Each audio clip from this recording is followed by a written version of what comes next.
I'm with Tony Williamson. Tony is the Group Operations Director for the NEC Group around the Birmingham area.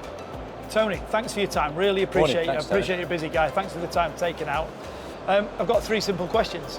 What have you done sustainability-wise so far?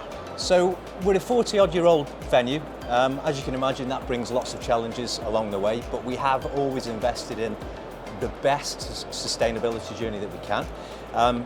As many venues, we've invested in LED lighting, we've improved our environmental conditions with variable speed drives, and we do meter all of our utilities across the site. So whilst we've got the challenges of an old venue, we are quite modern in the way that we move forward.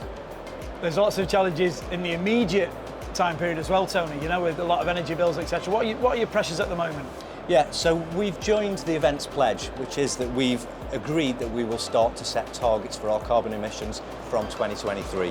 We've always measured our scope 1 and 2 emissions as part of our statutory accounts, and we've just done a deep dive on our scope 3 emissions, which as you can imagine are quite broad and they're quite complicated, but we now understand the challenge of how we can go about achieving our goals from 2023 onwards.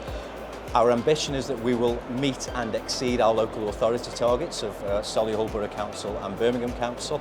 We've got energy champions set up within the business that will help us achieve those things, and the idea is that those individuals will be out looking at where the opportunities are over and above what we've already done and what we've already planned for. So for the future then, Tony, the exhibition space here I believe is about 2 million square feet. You've got an awful lot of building. How are you going to building control that, and what other plans might you have on top of that? Yeah, so it's an interesting question. We've got a rather in-depth building management system, BMS, across the estate anyway. It's something that we've always invested in from the early 80s right through to today.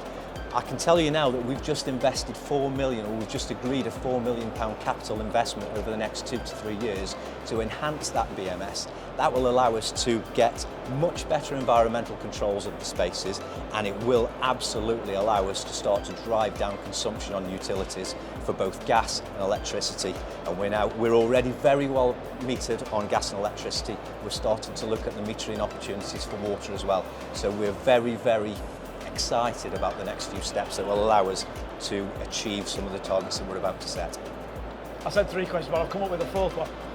Tony, really long term, strategically, anything really big on the horizon from a sustainability, environmental point of view? Absolutely. We've got plans at the moment. You may have read some of the information in the press about our master plan ambitions for the next 10, 15, 20 years to turn the NEC venue site into a blend of residential and business space. As part of that, we've just agreed to install what will be Europe's biggest EV charging hub. Now that will be available to both general public, visitors and passers-by. So that's a huge investment in the space and in the future of the venue.